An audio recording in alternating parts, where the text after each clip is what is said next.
Aku telepon merah. Oh ya.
Bismillahirrahmanirrahim. Assalamualaikum warahmatullahi wabarakatuh. Selamat sore semuanya, teman-teman kelas sore dan juga teman-teman kelas pagi.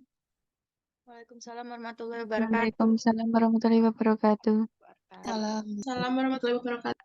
Baik, ya untuk sekelas sore ya, ini untuk jadi ini ada gabungan dari kelas pagi dan kelas sore karena memang yang kelas pagi jadwalnya tidak bisa dan bentrok ya karena bentrok sehingga ikut kelas sore. Mudah-mudahan kakak-kakak di kelas sore tidak masalah ya, teman-teman di kelas sore tidak masalah ada kelas pagi yang ikut di kelas sore. Nggak masalah kan ya?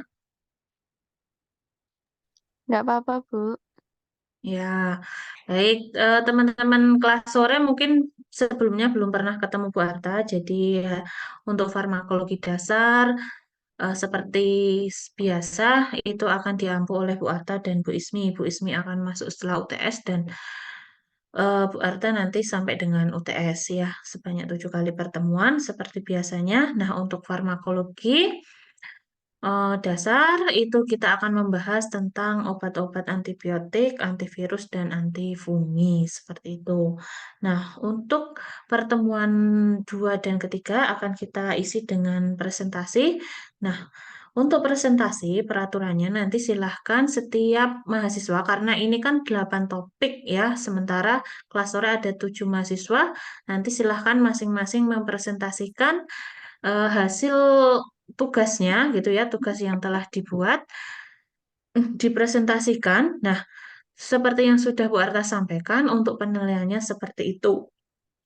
Seperti yang ada di grup, jadi baik dari presenter maupun penanya sama-sama akan mendapatkan nilai yang mana nilainya akan dimasukkan sebagai nilai tugas seperti itu. Nah, untuk waktu presentasi kita maksimalkan ya di waktu 20 menit. Nah, sehingga nanti untuk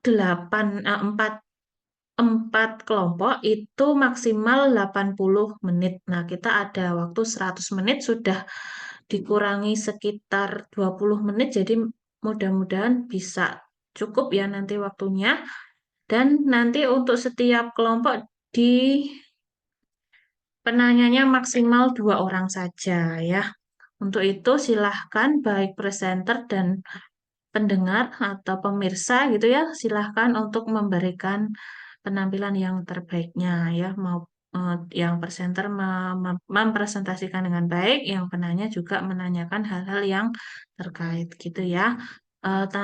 Untuk ini ya, untuk hari ini nanti Bu Arta presensi, sehingga tadi Bu Arta minta untuk menuliskan semesternya ya.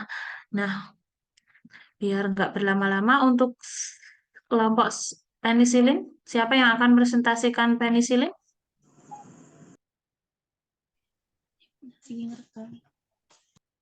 Siapa? Saya, Bu. Oh, Mas Andi. Mas Udin atau Mas Andi panggilannya? Sama aja, Bu. Oke. Oh ya, Mas Udin gitu ya? Karena ya monggo Mas Andi ya, soalnya nanti nek Mas Andi enggak ketukar sama Mas Andi Prodi, jadi tak panggil Mas Udin aja. Mas Udin monggo silahkan dipresentasikan hasil penelusurannya. Iya, Bu. Ya.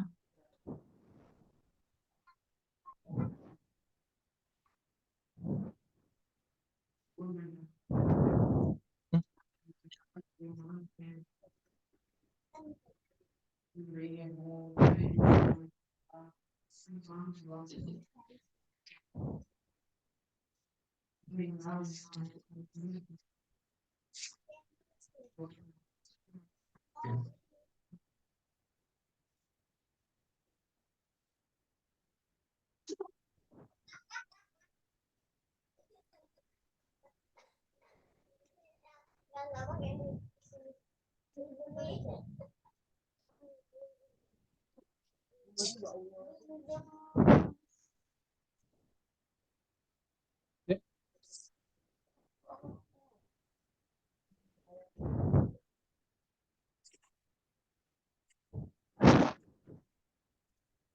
Assalamualaikum warahmatullahi wabarakatuh. Waalaikumsalam warahmatullahi wabarakatuh. Salam jumpa semuanya. Perkenalkan saya Andi Saifuddin dari Prodi Farmasi kelas karyawan angkatan 2023. Kali ini saya akan mempresentasikan tentang obat penisilin ya. Mungkin teman-teman sudah tidak asing lagi dengan penisilin itu tentunya. Karena penisilin adalah salah satu golongan obat antibiotik.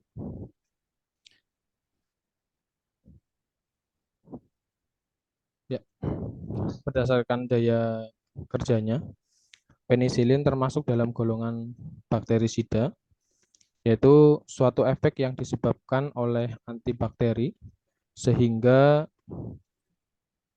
ia bisa membunuh pertumbuhan dari bakteri. Kemudian cara kerjanya yaitu dengan menghambat pembentukan dinding sel bakteri, sehingga dinding sintetis pada bakteri hancur dan membuat bakteri mati karena tidak ada pertahanan di dindingnya. Kemudian penisilin itu sendiri ada beberapa tipe. Penisilin di sini ya, di mana ada penisilin G dan penisilin V. Perbedaannya apa? Ya, perbedaannya dalam bentuk dan sifatnya. Kita lihat di sini. Penisilin G yang merupakan neurospektrum dan akan rusak oleh penisilinase. Namun kemudian sedangkan penisilin V tidak rusak. Lalu untuk yang tahan pada penisilinase ini ada metisilin, kemudian kloksasalin, ada doksisilin, dan nafsilin. Kemudian di mana untuk tipe penisilin lain yaitu amoksisilin dan ampisisilin yang termasuk dalam aminopenisilin, ia merupakan broad spektrum dan dapat menghambat gram negatif serta positif, dan ia sensitif terhadap penisilinase dan terakhir pada spektrum yang diperluas, di mana untuk sifatnya ia bisa aktif pada Pseudomonas dan relatif tidak aktif terhadap kuman gram positif. Nah, jadi memang beberapa tipe penisilin ini memiliki sifat yang berbeda ya, satu dengan yang lainnya. Kemudian di sini kita sedikit membahas ya beberapa tipe penisilin, yaitu penisilin G yang di sini biasanya digunakan secara parentral. Kemudian keefektivitasannya dari penisilin G ini diantaranya adalah untuk gram positif dan Spiroseta, kemudian beberapa gram negatif, contohnya adalah Gonococcus yang tidak menghasilkan penisilinase. Kemudian penisilin G ini ia mudah rusak dalam pH asam dengan kadar keasamannya di pH 2 dan dosis penisilin G oralnya 4-5 kali. Kemudian di penisilin V, penisilin ini tersedia sebagai garam kalsium dalam bentuk tablet 60 mg dan 625 mg dan sirup dalam dosis 125 mg per 5 ml.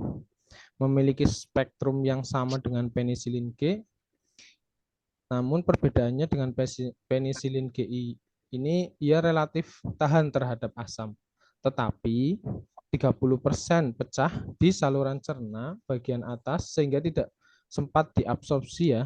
Jadi memang ada kelebihan dan kekurangan antara penisilin G dengan penisilin V.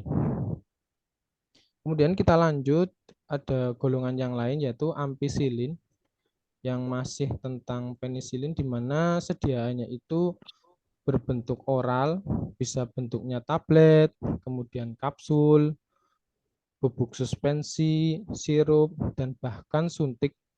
Dan dosis yang digunakan ini tergantung dari beratnya penyakit, fungsi ginjal, dan umur pasien. Bahkan kita bisa mengukur sampai ke luas permukaan ya kalau untuk anak-anak. Nah, kemudian untuk yang spektrumnya lebih luas, di sini ampicillin, tetapi aktivitasnya terhadap gram positif ini lebih kecil dibandingkan dengan penisilin G. Dan semua golongan ampicillin ini akan dirusak oleh enzim yang namanya beta-laktamase, karena dia termasuk dalam golongan beta-laktam, sehingga ia akan rusak dalam adanya enzim beta-laktamase.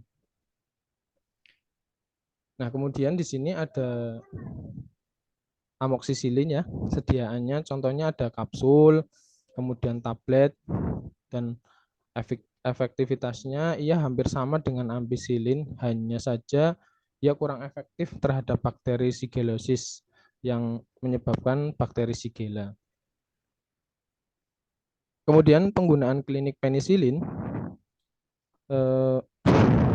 di mana ia bisa digunakan untuk infeksi Coccus gram positif ya, di mana contohnya penyakitnya yaitu pneumonia, kemudian meningitis, dan endokarditis, kemudian faringitis, demam rematik, meningitis, pneumonia otitis media akut, endokarditis, dan infeksi yang disebabkan oleh Staphylococcus.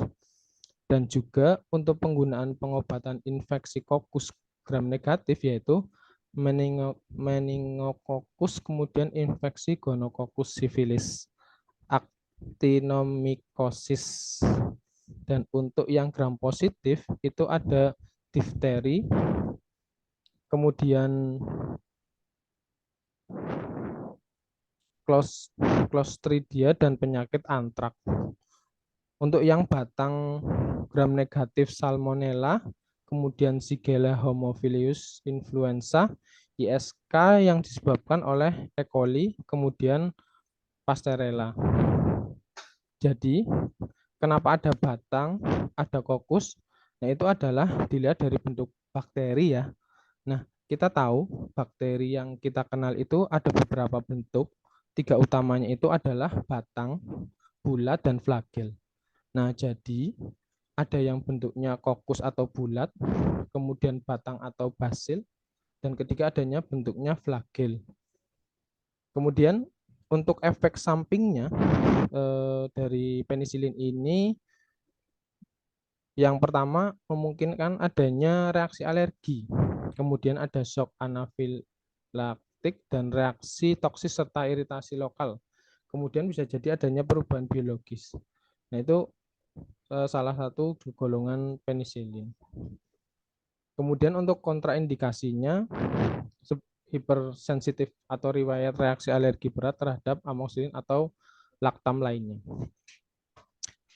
Ya, mungkin cukup sekian ya yang presentasi singkat ini dari saya sekilas tentang penisilin. Terima kasih atas perhatiannya dan semoga bermanfaat dan sampai jumpa, bertemu kembali pada presentasi berikutnya. Wassalamualaikum warahmatullahi wabarakatuh. Waalaikumsalam warahmatullahi wabarakatuh. Baik, terima kasih Mas Udin. Presentasinya cukup jelas gitu ya. Baik, dari teman-teman pendengar, teman-teman penonton yang menyimak gitu ya. Ada yang mau ditanyakan kepada Mas Udin? Dua penanya, silahkan sebut nama. Izin bertanya, Bu. Perkenalkan, Siapa? nama saya Levia Dita Amelia. Ya, Apakah yang dimaksud dengan shock anafilaktik pada bagian efek samping? oke. Ini yang tanya boleh kelas yang reguler juga Pak, nggak apa-apa Mana, Mbak? yang pagi. Coba diulang, nggak dengar? Apakah? Maaf, Mas, itu Apa? masih. Ya, Apakah yang ngomong. dimaksud? Apakah yang dimaksud shock anafilaktik pada bagian efek samping? Oh iya. Ada yang lain ditampung atau langsung? Yang lain ada nggak, Saya, Bu. teman-teman? Ya, siapa namanya? Sebutkan. Kenalkan, nama saya Aulia Ramawati, kelas K3. Mbak Aulia, apa Mbak Aulia? Mengapa antibiotik penisilin sangat efektif terhadap penyakit yang disebabkan oleh bakteri? Terima kasih. Ya, Oh ya. Pak, efektif untuk bakteri. Ya, silakan Mas Udin langsung dijawab kalau bisa menjawab. Kalau kiranya kesulitan atau mungkin mau itu nanti bisa dijawab di akhir setelah presentasi lainnya selesai. Oke. Boleh saya jawab yang pertama tentang shock anafilaktik. Kedengaran ya? Ya, Oke. Adalah sebuah reaksi alergi apa berat. ini? Halo? Ya, ini WA-nya kelihatan ya? Oh, di-share ya, Mbak? Ayo, Sebentar. di stop share dulu aja, nggak apa-apa. Sebentar. Ayo, apa?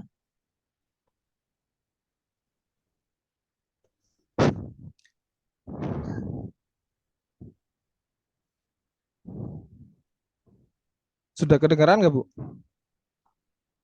Nggak jelas. Kedengaran? Dengar.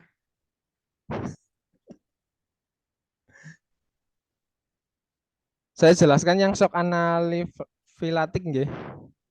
Ya, Ya, adalah sebuah reaksi alergi berat dan dapat berujung pada shock yang dikenal sebagai shock anafilaksis. Shock akibat anafilaksis dapat menyebabkan tekanan darah menurun secara drastis serta penyempitan seluruh pernapasan sehingga perlu mendapatkan penanganan dengan cepat. gimana Mbak Levia? Sudah puas dengan jawabannya Mas Udin?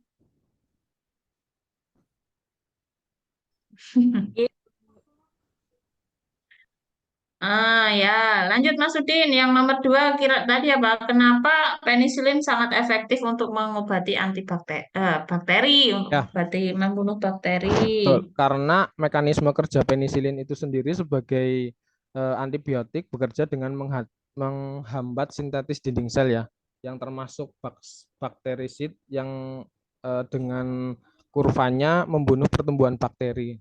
Jadi penisilin salah satu antibiotik yang cukup baik karena ada dua berdasarkan daya kerjanya, yaitu bakterisid yang sebagai pembunuh dan satunya pelemah. Dan penisilin termasuk golongan yang membunuh pertumbuhan bakteri dengan cara menghancurkan dinding bakteri. Oke, terima kasih ya. Gimana Mbak Aulia, sudah puas dengan jawabannya Mas Udin? Sudah, Bu.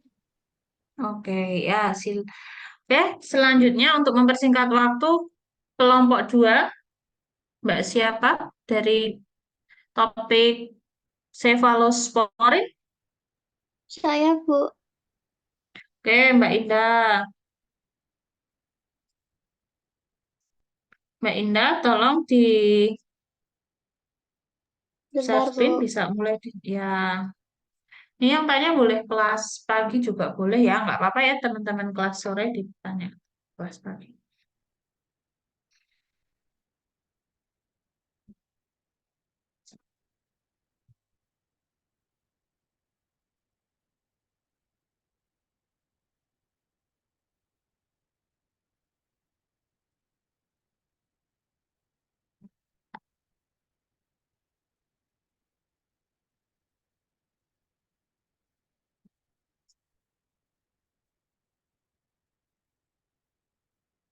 Silakan.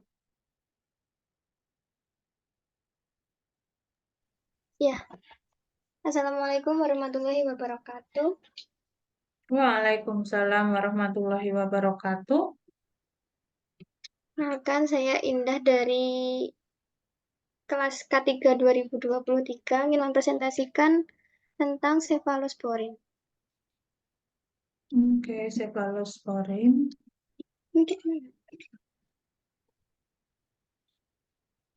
Mekanisme kerja obat cephalosporin merupakan antibiotik jenis beta-laktam.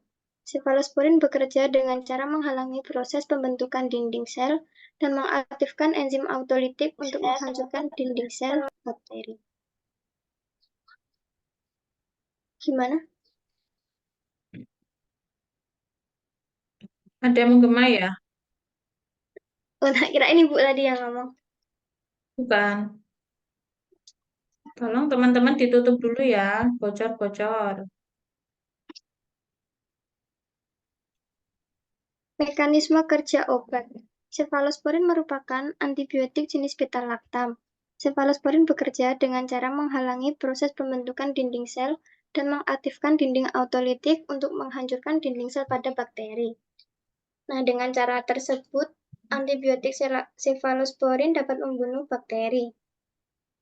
Selanjutnya, cephalosporin itu dibagi menjadi 4 generasi.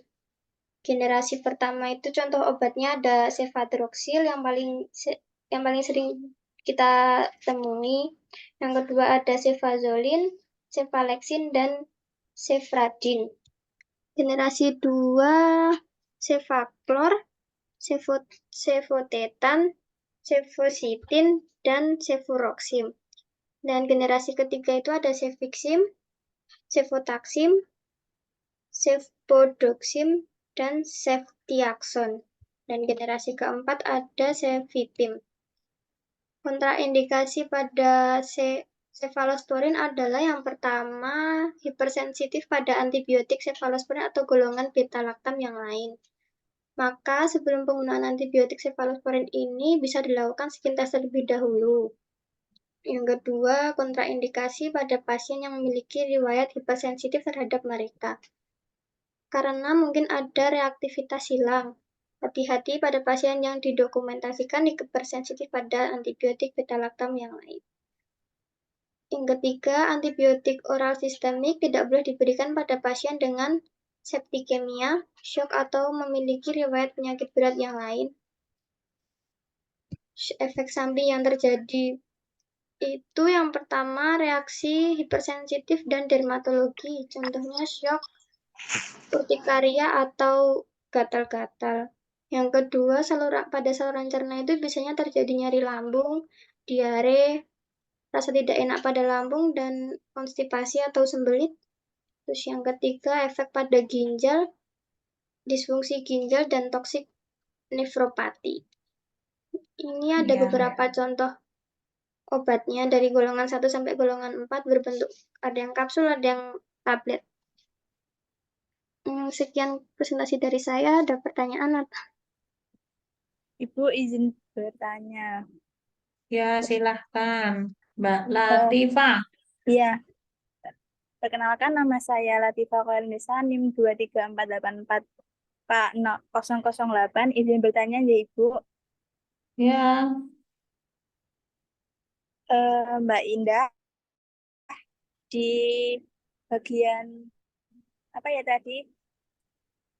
Di situ kan ada enzim autolitik ya. Nah, pertanyaan saya itu hipotesis apa yang mengatakan bahwa enzim autolitik itu dapat berhubungan dengan lisis? Seperti itu. Terima kasih. Ada yang lain nggak? Yang ini ditampung dulu ya, Bu. boleh.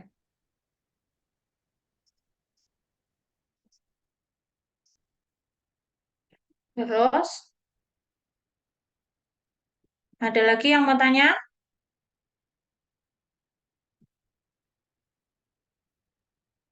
Mau dijawab nggak, Mbak? Ini belum ada yang tanya. Ya, Bu, tak jawabnya. Tadi pertanyaannya hipotesis yang mengatakan bahwa enzim autolitik dapat berhubungan dengan lisis ya. Itu ada 3 macam hipotesis yang telah diajukan. Yang pertama, bahwa enzim sangat penting untuk membuka jaringan mukopeptida yang konon berkesinambungan di dinding, sehingga bahan penyusun baru dapat ditambahkan selama pertumbuhan. Yang kedua, bahwa enzim penting untuk remodeling dinding dalam pembuatan septum yang membagi satu bakteri menjadi sel dua anak. Dan yang ketiga itu keduanya diperlukan untuk memisahkan dua bakteri yang baru berbentuk. Sudah, Apa Bu. itu, Mbak? Gimana Mbak Latifah? Puas nggak dengan jawabannya Mbak Ida atau masih bingung? Mbak Indah boleh diulangi tidak ya? Maaf, pelan-pelan. Kecepatan Mbak Indah. Yang pertama itu Wah, anjir. enzim sangat penting untuk membuka jaringan mukopeptida yang konon berkesinambungan di dinding, sehingga bahan penyusun baru dapat ditambahkan selama pertumbuhan. Yang kedua, bahwa enzim penting untuk remodeling dinding dalam pembuatan septum yang membagi satu bakteri menjadi dua sel anak. Terus yang ketiga, keduanya diperlukan untuk memisahkan dua bakteri yang baru berbentuk. Gimana, Mbak? Itu Latifah? Ya, Bu. ya Insya Allah puas. paham. Bingung apa tambah bingung? Paham, Bu. Intinya di dinding-dindingnya. Dindingnya kenapa? Dindingnya dicat. Nah, oke. Kalau nggak ada yang mau tanya, kita lanjut ke yang topik ketiga terkait karbapenem.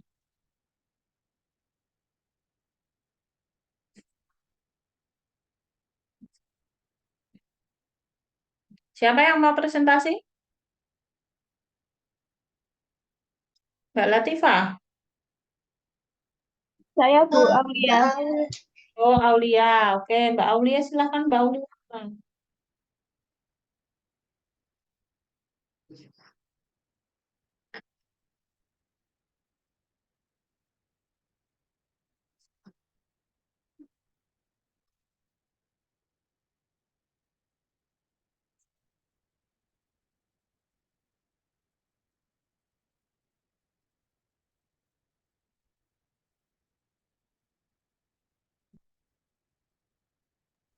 Bu, udah kelihatan belum?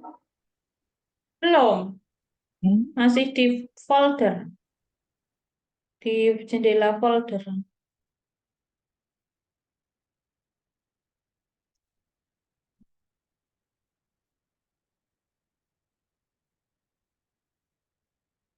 Belum keluar.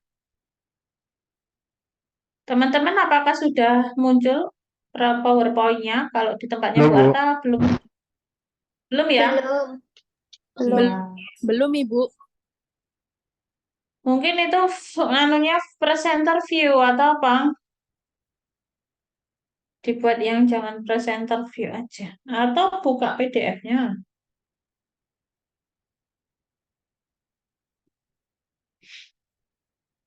Bukanya udah betul ya Mbak jendelanya. Screen-nya yang dipilih udah sesuai. Ini Zoom-nya pakai Zoom-nya kampus apa punya kelas K3 ini? Punya kelas K3, Bu. Beli sendiri. Iya, Bu. Beli sendiri. Oh ya Allah, niat amat ya. Direkam ya, yang rekam Mas Udin ini. Iya, Ibu. Soalnya kalau misalnya dari kampus sulit, Bu, mau ngerekord. Mau ngerekam ya, emang harusnya emang direkam ya. Kadang nggak sempet nyatet ya. Bu, udah belum? Belum ya? Sudah, tinggal dibesarkan di slideshow. Berat toh? Enggak kayaknya deh. Nek berat ya nggak mau, udah bisa. Assalamualaikum warahmatullahi wabarakatuh. Saya Ulia Rahmawati, kelas K3, ingin mempresentasikan hasil saya tentang karba penem. Mbak, suaranya kurang jelas, Mbak.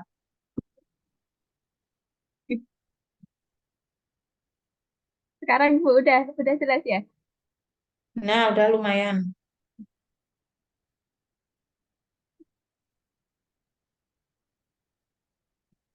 Karba penem adalah antimikroba yang paling efektif untuk pengobatan infeksi yang disebabkan oleh bakteri yang paling resisten.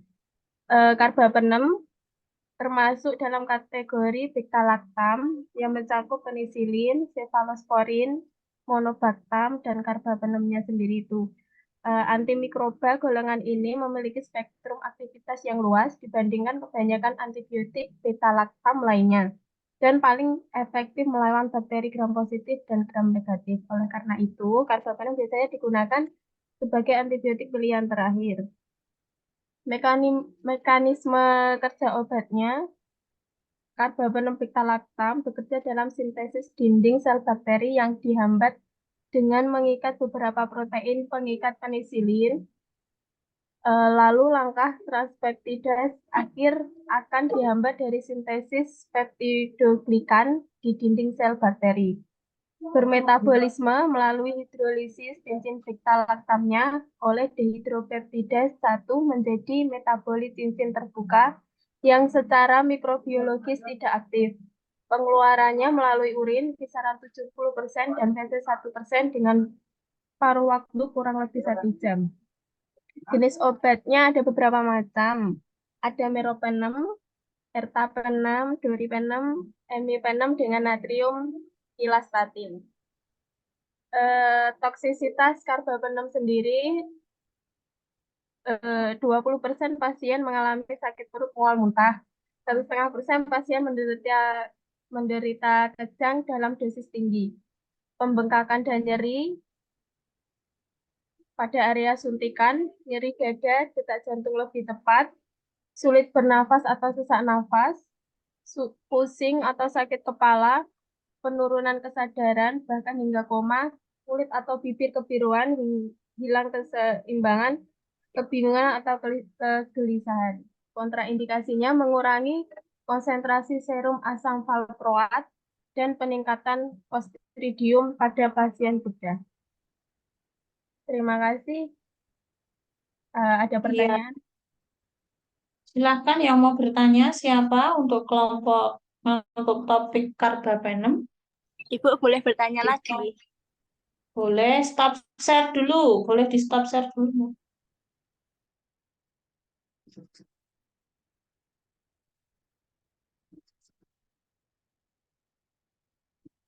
Stop share dulu Mbak Latifah.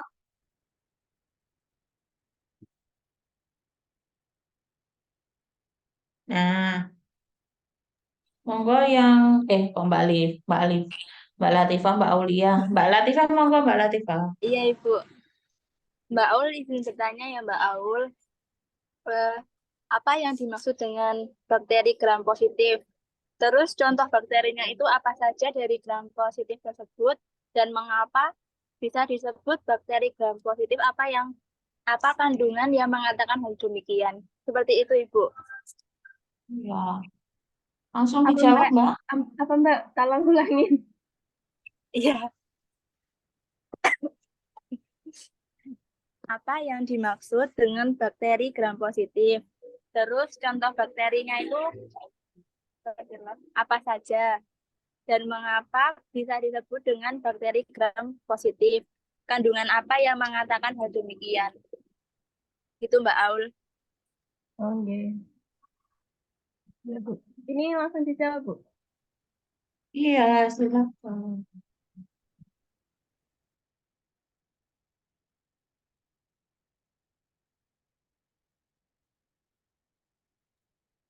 Atau mau pending?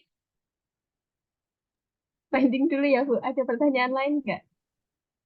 Ada pertanyaan lain nggak? Bu, Untuk Mbak saya izin Amul. bertanya. Boleh, silakan. Perkenalkan, nama saya Lintang Ajeng Maharani dengan NIM Ya. 23484K005. Mbak Ol izin bertanya ya. Ya, Mbak Mbak. Enggak. biasanya tuh penyakit apa tuh yang memakai obat golongan apa Mbak itu tadi? Susah bilangnya. Karbapenem. Ya itu. Indikasinya gitu ya, Mbak? Iya. Iya. Gimana Mbak Aulia? Mau dijawab langsung apa mau di skip dulu? Mau jawab yang Mbak Mbak siapa tadi? Mbak Lintang. Mbak Lintang.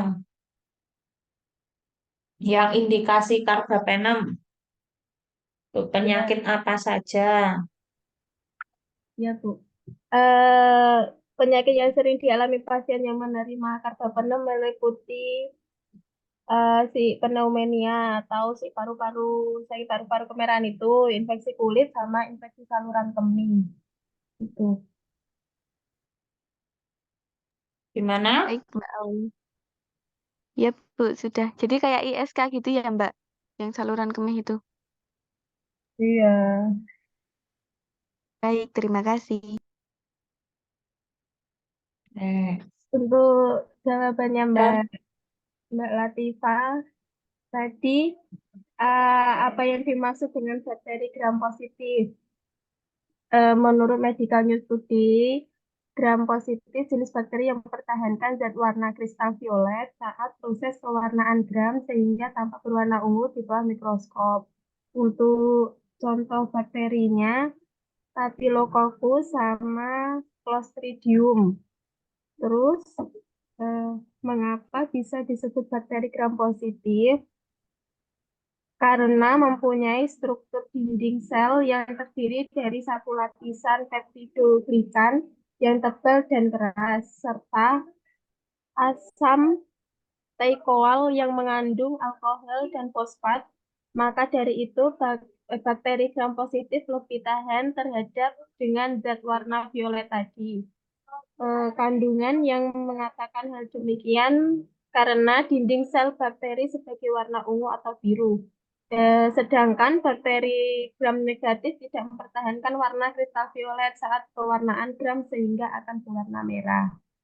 Seperti itu, Mbak Latifah. Iya, Mbak Aul. Sudah menjawab. Terima kasih. Ya, Oke. udah. Ya, Oke, alhamdulillah nih yang terakhir topik apa tadi? Aminoglikosida. Silahkan untuk topik aminoglikosida dipresentasikan oleh siapa?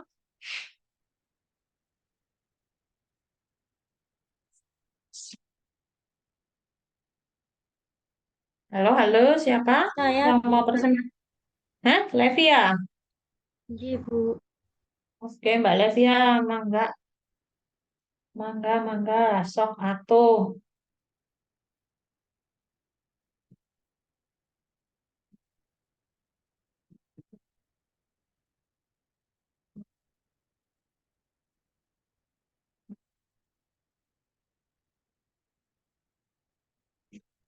Sudah kelihatan belum, J?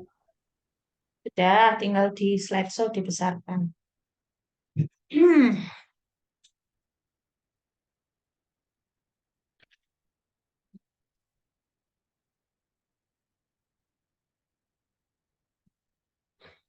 Assalamualaikum warahmatullahi wabarakatuh. Waalaikumsalam warahmatullahi wabarakatuh. Perkenalkan, nama saya Levia Rita Amelia dari Prodi Farmasi kelas K3. Saya akan mempresentasikan aminoglykoksida. Ya.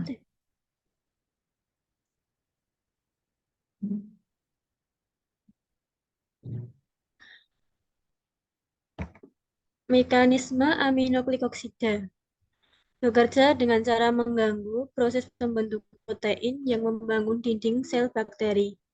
Antibiotik ini membuat bakteri menghasilkan protein dengan struktur yang salah dan malah merusak dinding sel bakteri. Dengan rusaknya dinding sel bakteri, akhirnya akan mati.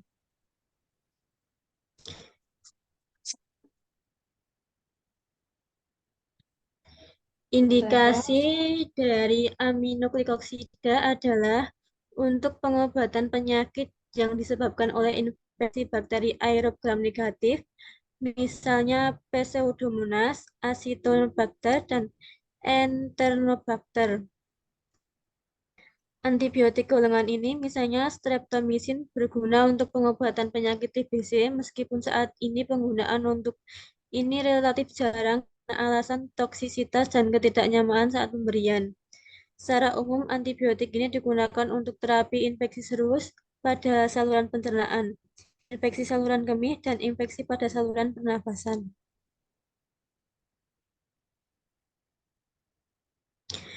Contoh obat aminoglykoksida antara lain streptomycin, dihidrostreptomycin, neomycin, framisetin, paromycin, ribostatin, kanasetin, amikasin, arbekasin, bekamisin, dipekasin, tobramycin, streptomycin, hidromycin, gentamicin, netilmycin, sisosmycin, isepamycin, damycin, astromycin. Berikut contoh gambar dari gentamicin sulfat dengan merek dagang Genuine. Efek samping dari aminoglykoksida yaitu pusing, sakit kepala, mual atau muntah, telinga berdenging, otot terasa lemah atau tegang. Efek samping lain yaitu diberikan secara parenteral, toksisitas atau netrofiksitas, terutama jika dosis dan hidrasi yang sesuai tidak diperhatikan. Oleh karena itu, level obat dalam darah dan kondisi ginjal harus diperhatikan. Antibiotik ini juga nefrotoksik, dapat merusak atau menghancurkan jaringan ginjal.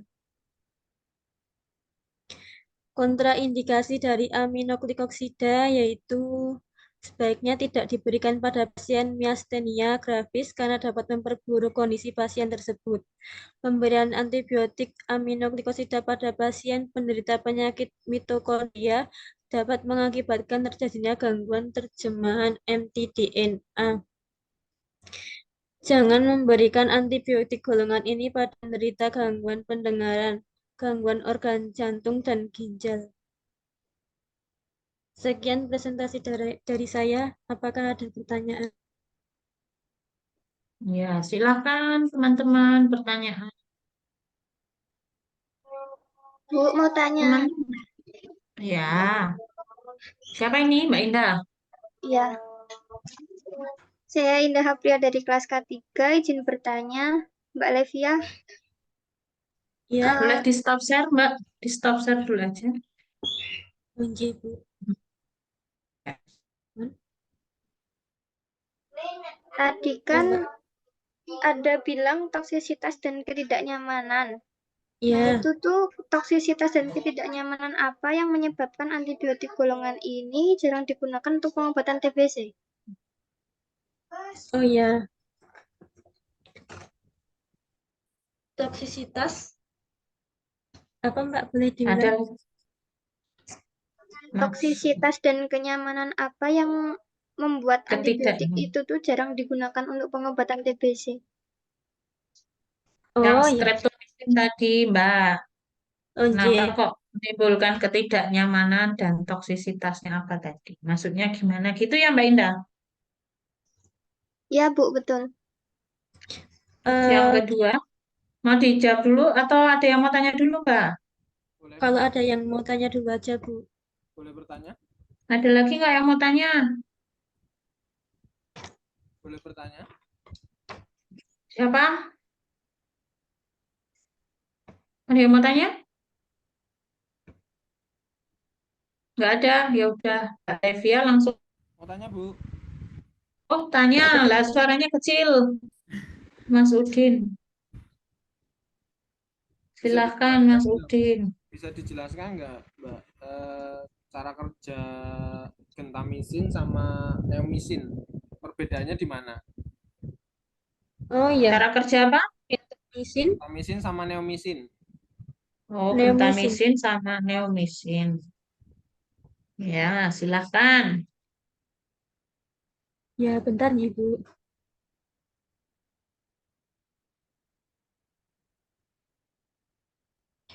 Mau menjawab pertanyaan dari Mbak Indah dulu. Ya, silahkan.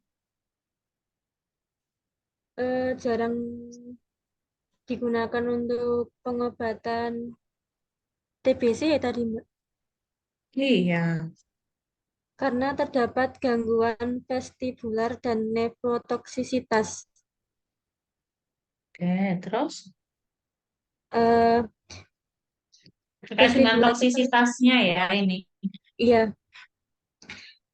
bisa Itu merusak sistem vestibular mm-mm. pada bagian telinga dalam otak yang mengolah informasi sensorik terkait pengendalian keseimbangan tubuh dan dapat merusak ginjal. Oke. Gimana Mbak Indah? Ya, Bu. Sudah cukup? Tambah Cukup. bingung? Cukup. Ya, boleh lanjut pertanyaannya Mas Udin. Ya, menjawab pertanyaan dari Mas Andi, perbedaan gentamisin dan neomisin. Gentamisin memiliki spektrum aktivitas yang luas daripada neomisin. Obat ini efektif melawan berbagai jenis bakteri gram negatif dan beberapa bakteri gram positif tertentu. Sementara neomisin lebih efektif terhadap bakteri gram negatif tertentu saja. Itu perbedaannya. Jadi bakterinya ya yang membedakan Iya, ada yang cenderung aktif ke gram positif, ada cenderung aktif ke gram negatif. Mungkin seperti itu ya Mbak. iya Bu. Oke. Gimana Mas Udin? Cukup, Bu. Cukup?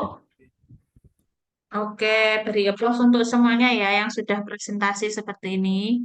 Bu Arta itu nggak bayangin kalau Bu Arta yang ceramah pas ditinggal kemana gitu. Tapi kalau kalian presentasi kan kalian jadi aktif ya. Jadi paling tidak belajar dulu materinya yang mau dipresentasikan. Oke, Bu Arta share screen bisa ya? Bisa, Bu. Oke, Bu Arta mau mereview untuk topik 1 sampai dengan topik 4 ya. Jadi untuk topik 1 itu penisilin, topik 2 apa tadi? Itu materinya. Cefalosporin, Bu. Nah, cefalosporin, 3 karbapenem, dan yang keempat adalah aminoglikosid. Tapi ini sekilas aja ya. Besok Bu Arta berikan videonya kalau mau yang lebih detail. Nah, ini ya Bu Arta share screen. Kelihatan ya? Sampun kelihatan? Sudah, Bu. Ya, Sudah, Bu. jadi antibiotik itu kan banyak. Nah, kita kemarin sudah membagi antibiotik dalam beberapa topik ya. Golongan antibiotik ada 8, sebetulnya masih kurang satu lagi. Jadi ingat itu ada makrolida juga ya yang sering dijumpai di pelayanan. Nah, untuk antibiotik tadi yang sudah disampaikan bahwa penisilin itu di mana kerjanya?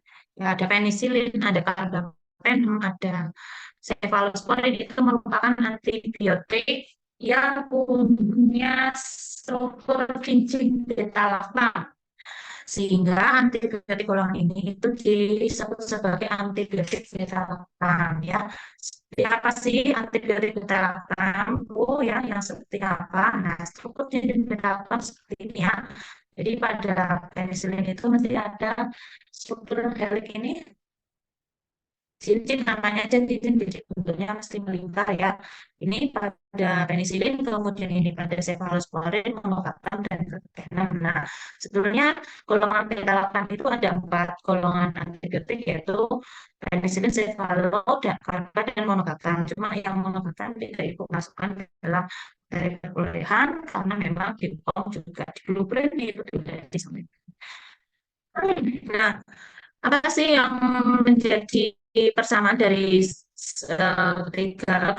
keempat sebetulnya ya, keempat golongan ini tadi sudah disampaikan bahwa untuk penisilin, cefalosporin, dan juga karbapenem maupun monokaptam, nanti silakan dibaca sendiri, itu karena struktur kimianya sama, itu akan menghasilkan mekanisme kerja yang sama, yaitu apa? Yaitu menghambat sintesis atau pembentukan dinding sel bakteri. Nah, tadi juga disampaikan bakteri itu ada 2 macam, bakteri gram positif dan bakteri gram negatif. Ya, tadi sudah disampaikan dengan baik bahwa gram positif itu yang apa?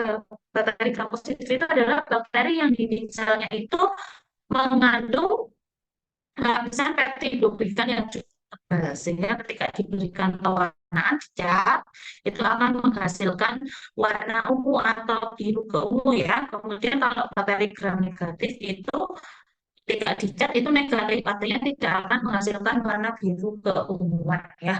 Sehingga itulah yang membedakan bakteri gram positif dan bakteri gram negatif.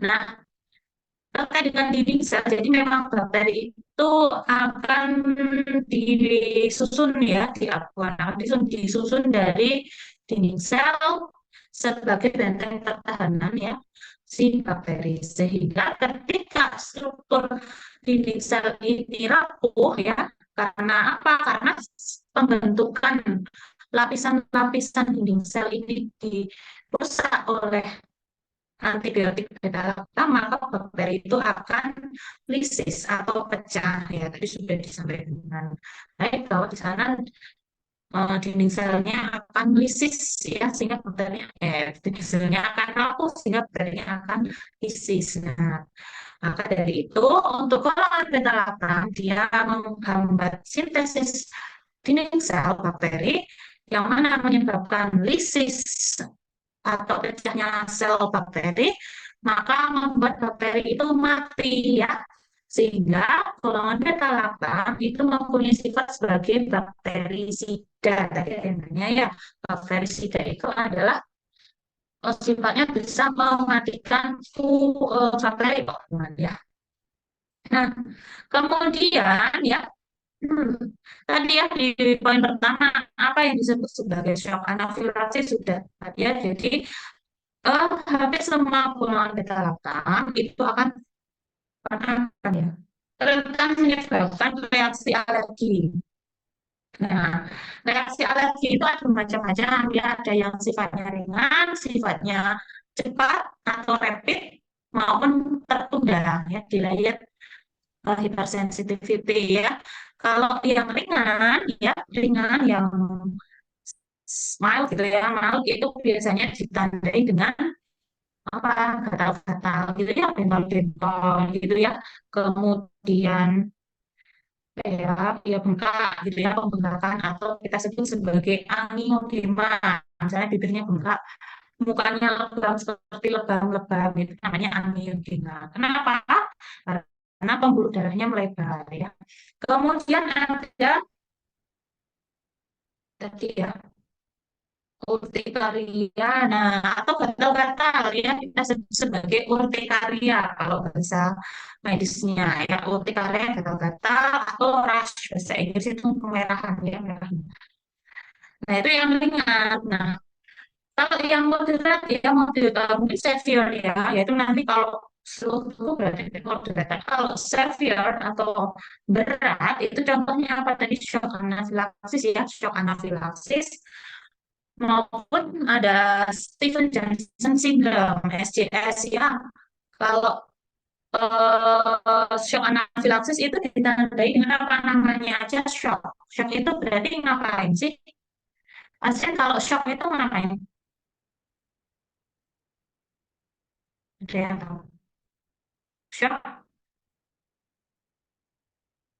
shock itu gimana kalau shock itu? Halo, halo? Perubahan kondisi yang sangat cepat. Shock gimana? Shock, shock. Suaranya putus-putus, Bu. Suaranya putus-putus, Pak. Bentar, kemudian. Ini kalau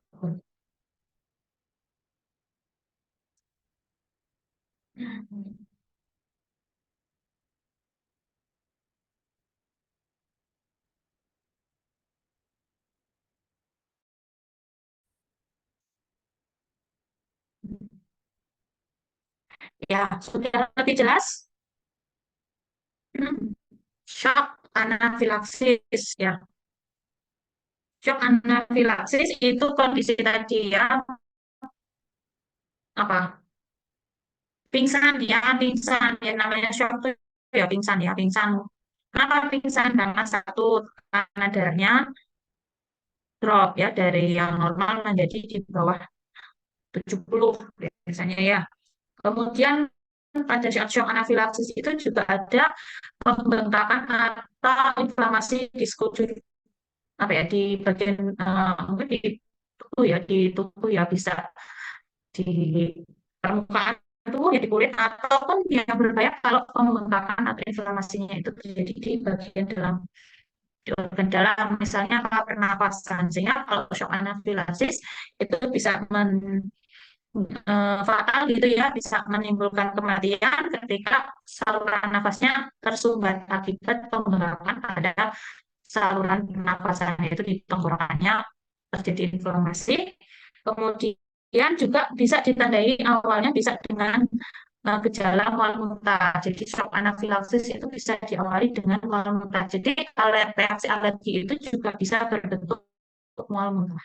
Ya. Nah, ini perlu hati-hati ketika menggunakan golongan beta laktam ya. Kemudian ada SJS, Stephen Johnson syndrome.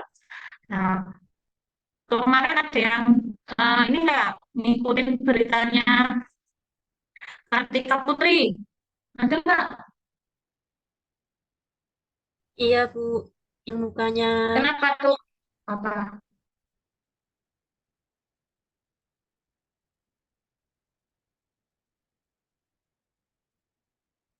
Kartika Putrinya kenapa itu?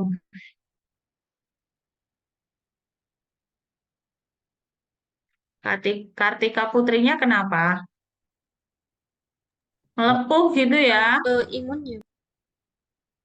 Iya, kalau di situ beritanya autoimun ya. Padahal kalau kita lihat ya, Kartika Putri mengalami gejala itu ketika setelah mengkonsumsi obat anti nyeri kan.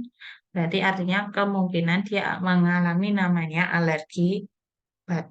Ya, jadi memang dia punya riwayat alergi ya, karena orang alergi itu rentan mengalami alergi apapun gitu ya terhadap alergen.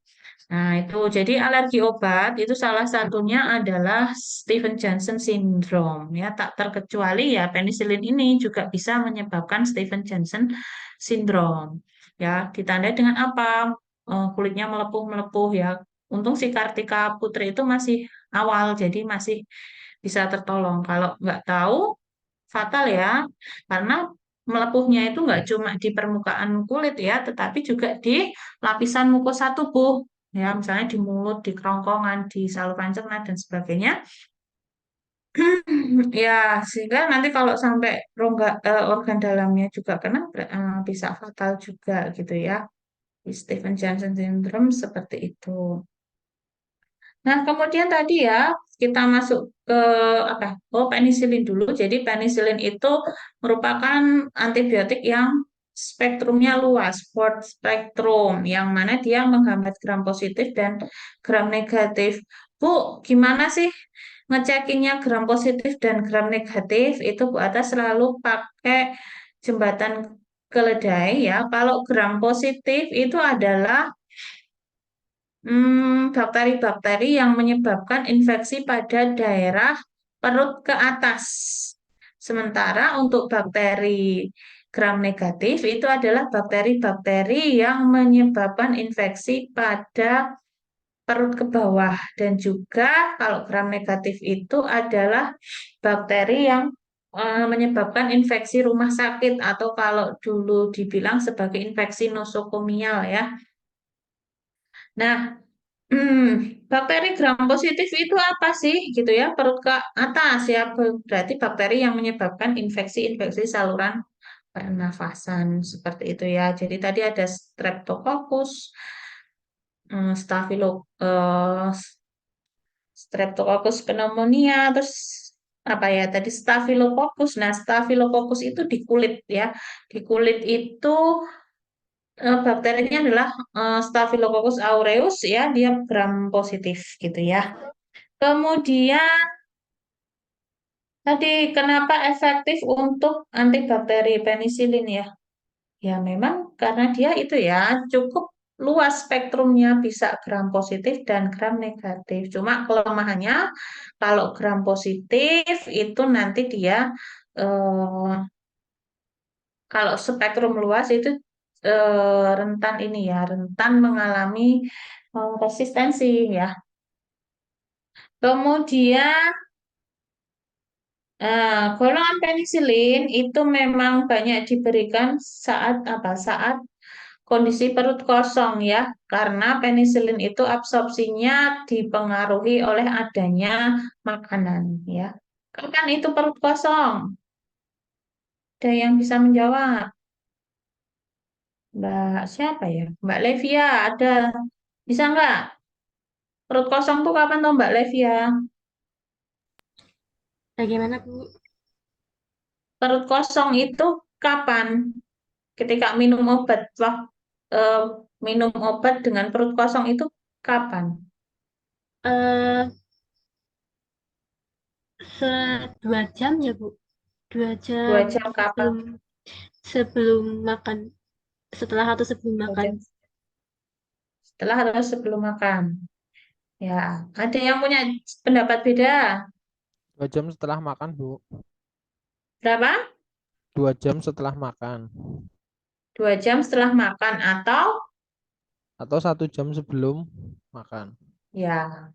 Jadi 1 jam sebelum makan atau 2 jam setelah makan karena lambung itu mengosongkan makanan dalam waktu 2 jam. Jadi biar di lambungnya kosong itu butuh jeda 2 jam. Ya, jadi 1 jam sebelum atau 2 jam sesudah. Sehingga nanti kalau memberikan informasi obat itu yang jelas ya waktu minumnya sebelum makan itu kapan. Ini kita harus lihat obatnya ini terpengaruh nggak absorpsinya dengan makanan. Kalau berpengaruh dipengaruhi oleh adanya makanan itu bisa kita berikan saat kosong. Tapi kalau dia lebih baik absorpsinya dengan adanya makanan, berarti memang harus diberikan saat itu kan ya.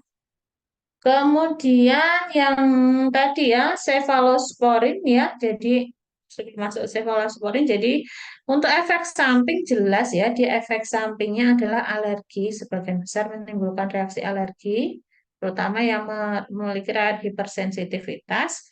Kemudian jelas kontraindikasinya bagi pasien yang pernah mengalami riwayat alergi penisilin. Nah, mumpung masih memastikan ini ya, tentang alergi ini ya. Jadi untuk beta laktam ya, strukturnya tuh kan punya cincin beta laktam tuh. Jadi jika pasien itu mengalami alergi beta laktam golongan penisilin, maka kemungkinan besar dia juga akan alergi pada golongan cefalosporin, carbapenem ataupun monobactam karena sama-sama memiliki struktur kimia yang mirip seperti itu. Nah, kalau ada riwayat pasien alergi cefalosporin mau diberikan penisilin, ya itu harus hati-hati atau kalau bisa tidak usah kita cari. Kita pilihkan obat yang bukan beta laktam ya, seperti itu.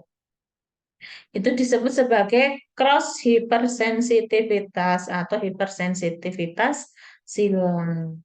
Kemudian ya tadi kita masuk ke cefalosporin. Cefalosporin itu adalah golongan beta laktam yang kedua ya sama-sama menghambat sintesis dinding sel. Kemudian eh, cefalosporin itu ada 4 generasi yang mana bedanya apa? Ada yang tahu? Generasi 1 sampai generasi 4 bedanya apa? Mbak Indah, tadi disampaikan belum Mbak bedanya generasi 1 sampai dengan generasi 4 tuh bedanya apa?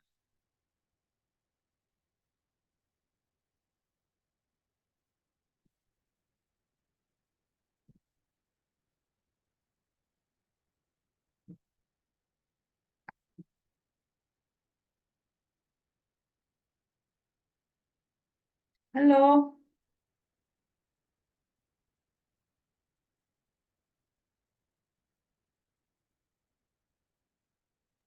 Sedang pelayanan mungkin, Bu. sedang pelayanan. Jadi cefalosporin generasi 1, 2, 3, 4 itu perbedaannya pada kemampuan melawan bakteri gram positif maupun bakteri gram negatif. Generasi 1 itu lebih condong ke gram positif ya, sehingga dia banyak diberikan pada preventif atau profilaksis sebelum melakukan operasi ya, untuk mencegah terjadinya infeksi pasca operasi ya. Kenapa kok positif generasi 1 yang dipakai? Karena tadi ketika kita melakukan operasi itu melakukan sayatan pada kulit, yang mana pada kulit itu terdapat bakteri Staphylococcus aureus yang dia merupakan gram positif sehingga perlu diberikan antibiotik profilaksis yang condong ke gram positif. Nah, dalam hal ini diberikannya adalah cefalosporin generasi 1 ya, ada cefazolin, cefadroxil ya, tapi biasanya injeksi kalau untuk apa? Bedah ya. Cefazolin itu paling sering. Kemudian di generasi 2, 3, 4 itu semakin tinggi itu generasinya semakin mengarah ke gram negatif, terutama generasi ketiga dan keempat, yaitu hampir 90% cenderung ke gram negatif, yang mana gram negatif itu tadi ya banyak diberikan untuk ini infeksi di rumah sakit ya, infeksi-infeksi di rumah sakit ya, penyakit-penyakit infeksi berat, sepsis ya. Sepsis itu penyakit infeksi sistemik ya, biasanya diberikan obat cefalosporin generasi 3. Nah, karena memang bakterinya gram negatif yang ngeyel-ngeyel ya. Bakteri di rumah sakit itu bakteri yang ngeyel-ngeyel ya, yang susah dibasmi.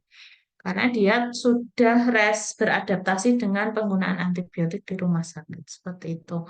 Nah, untuk cefalosporin ya tadi sama ya, baik kontraindikasi sama efek sampingnya kurang lebih sama dengan penisilin. Kemudian yang ketiga adalah carbapenem. Carbapenem juga masih dalam golongan antibiotik yang memiliki cincin beta laktam atau memiliki struktur beta laktam. Ya, efek lainnya selain efek samping lain ya, selain reaksi alergi dan hipersensitivitas untuk generasi golongan carbapenem ini dia juga sering menimbulkan kejang ya. Nah, kenapa sih Bu kok ada generasi beta laktam bermacam-macam ya? Penisilin itu dulunya tadi sudah disampaikan Mas Udin ya. Jadi penisilin yang generasi awal itu rentan mengalami apa? Mengalami resistensi ya. Resistensinya kenapa gitu ya? Resistensinya karena cincin beta laktamnya ini dirusak oleh bakteri yang menghasilkan enzim perusak cincin tersebut ya. Cincinnya, enzimnya apa namanya? Namanya enzim beta laktamase atau penisilinase gitu ya. Kalau akhirannya ase itu berarti dia enzim. Nah, jadi memang struktur cincin beta laktam itu adalah struktur yang menyebabkan suatu senyawa kimia itu berfungsi sebagai antibiotik ya. Jadi cincin inilah yang punya khasiat. Kalau cincinnya rusak, berarti dia tidak punya efek sebagai antibiotik gitu ya. Jadi dulu penisilin yang masih generasi awal yang pertama kali ditemukan oleh Alexander Fleming, terus kemudian disintesis secara perlahan di awal-awal itu mudah sekali mengalami resisten. Semakin sini ada cephalosporin carbapenem itu keunggulannya dia lebih tahan terhadap enzim ini sehingga cincin beta laktamnya tidak mudah rusak ya. Jadi memang lebih tahan terhadap resistensi. Begitu. Kemudian yang terkait dengan apa tadi, apa yang dimaksud dengan gram negatif dan positif? Oke, sudah disebutkan. Indikasi carbapenem ya, tadi sudah disampaikan bahwa untuk pengobatan yang infeksi yang disebabkan oleh gram negatif ya, terutama dari di rumah sakit itu biasanya akan menggunakan carbapenem ya, sepsis, pneumonia yang berat ya, pneumonia rumah sakit ya, hospital acquired pneumonia, nah itu biasanya menggunakan carbapenem ataupun cephalosporin generasi ketiga. Nah kemudian yang keempat ya, yang kita menyeberang sedikit dari golongan beta laktam ya, aminoglukosida itu beda dengan penisilin, beda dengan carbapenem, beda dengan cephalosporin karena dia tidak punya cincin beta laktam. Nah, sehingga dia punya mekanisme berbeda dengan golongan beta laktam ya. Aminoglikosida tadi sudah disampaikan dia menghambat sintesis protein ya. Sederhananya mekanisme kerjanya adalah menghambat sintesis protein ya. Nanti bisa dicari menghambatnya di bagian mana ya. Pembentukan atau produksi protein pada bakteri itu dibantu oleh namanya ribosom 30 dan ribosom 50. Nah, nanti boleh dibaca sendiri aminoglikosida ini pada bagian ribosom yang mana sih mengganggunya, yang 50 atau yang 30. Nah, karena dia menghambat sintesis protein, yang mana protein itu penting untuk bakteri, cuma tidak ketika dihambat itu tidak menghasilkan efek yang fatal ya. Protein ini diperlukan untuk replikasi atau pertumbuhan bakteri kan untuk tumbuh itu bukan tumbuh jadi besar ya, tapi tumbuhnya jadi banyak ya, atau berkembang biak replikasi ya dari 1 jadi 2, 2 jadi 4, 4 jadi berapa 16 ya kan NPK2 ya. Nah, untuk bereplikasi dia butuh protein. Nah, karena proteinnya dia enggak, maka yang terjadi adalah perkembangbiakan atau replikasi dari bakteri-bakteri ini melambat ya, sehingga memang secara sifat dia bukan bakterisida ya, tidak yang membunuh bakteri, tetapi yang bakteriostatik, yaitu menghambat pertumbuhan atau perkembangbiakan sel bakteri yang harusnya 2 jadi 4, ini nggak bisa jadi 4 seperti itu. Nah, tadi ada yang ditanyakan, jadi aminoglukosida itu toksisitasnya apa ya? Jadi sebenarnya untuk aminoglikosida itu sangat khas ya toksisitasnya, efek sampingnya itu akan menimbulkan gangguan pendengaran, ya tadi pada vestibular atau gangguan ginjal atau kita sebut sebagai nefrotoksik kalau gangguan dengan kita sebut sebagai ototoksik, dan juga gangguan pada sistem saraf atau neurotoksik. Jadi memang ada 3 efek samping khas dari penggunaan aminoglikosida. Nah, coba dicek. Tadi makanya ketika kenapa sih streptomycin itu menimbulkan penggunaan terkait TBC itu dihindari karena toksisitasnya dan ketidaknyamanannya ya, karena tadi toksisitasnya golongan aminoglikosida itu akan menyebabkan efek sampingnya karena indeks terapinya sempit, mudah terjadi toksisitas ya, kadarnya gampang lebih kadar normal. Nah, bisa neuro atau oto. Nah, terkait dengan ketidaknyamanan itu karena streptomycin itu diberikannya via injeksi ya, injeksi intramuskuler. Coba, TBC itu kan penggunaannya harus rutin ya obatnya. Nah, biasanya streptomycin itu diberikan pada pasien yang mengalami resistensi obat TBC yang first line atau pilihan pertama. Nah, biasanya diberikan tambahan streptomycin. Kalau diberikan terus-menerus dengan cara disuntik, itu kan menyebabkan ketidaknyamanan ya. Sakit kan di tempat tusukan. Belum lagi nanti bekas atau area bekas penyuntikannya memar karena terlalu kental ya. Nah, itu ya kenapa tadi bisa disampaikan seperti itu. Nah, jadi coba nanti dicek ya, yang di apotek, di rumah sakit, di puskesmas, atau dimanapun, itu apakah ada golongan aminoglikosida ini yang bentuknya oral atau diminum? Ada yang menemukan?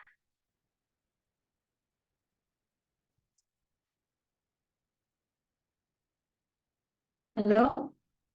Adakah yang menemukan golongan aminoglikosida itu bentuknya yang oral yang diminum?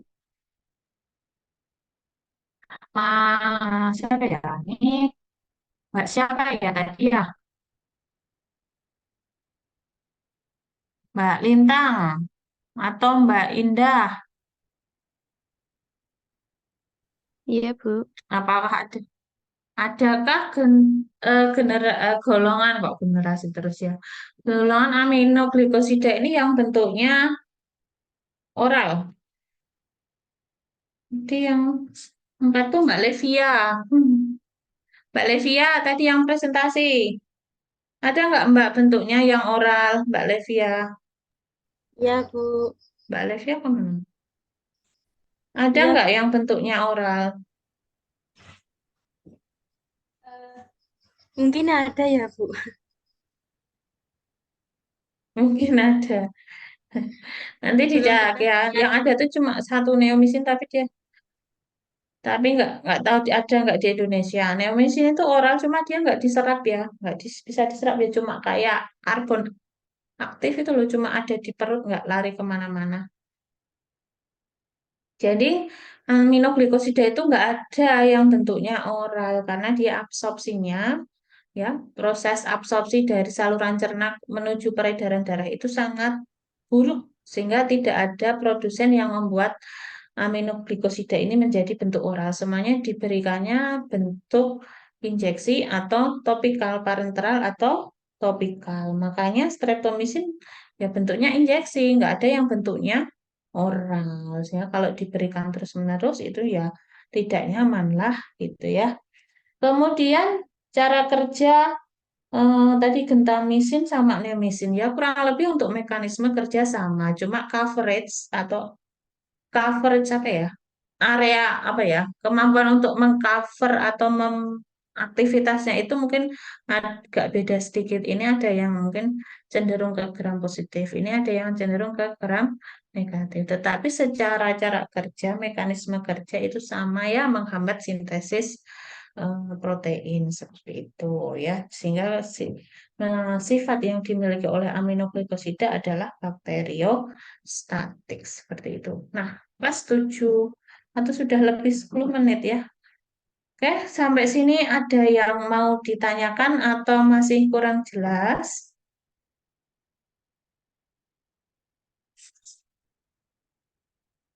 Halo. Tadi untuk contoh obatnya sebenarnya sudah oke semua ya, sudah sesuai, sudah memberikan gambar, sudah memberikan eh, apa tadi contoh obat ya, obat generik maupun obat bermerek gitu ya, udah lengkap. Efek sampingnya mungkin nanti diberikan efek sampingnya juga sudah ada, kontraindikasi juga ada semua, kemudian indikasi ada, mekanisme kerja juga ada ya. Jadi untuk presentasinya sudah baik-baik semua. Hmm, Oke, kalau begitu, kalau nggak ada yang ditanyakan, Bu Arta cukupkan sekian untuk kelompok kelompok kelompok kelas K3. Mau ada kuliah lagi ya? Ya, Bu. Iya, Bu. Kuliah apa? Sediaan steril. Oh iya. Ya sudah, oke. Kalau mau ada kuliah lagi, karena waktunya sudah melewati 10 menit, mohon maaf bila ada salah dari Bu Arta. Untuk kelompok selanjutnya, silahkan dipersiapkan dengan baik, sehingga nanti bisa berjalan dengan lebih cepat dan maksimal. Pak Arta akhiri, Assalamualaikum warahmatullahi wabarakatuh.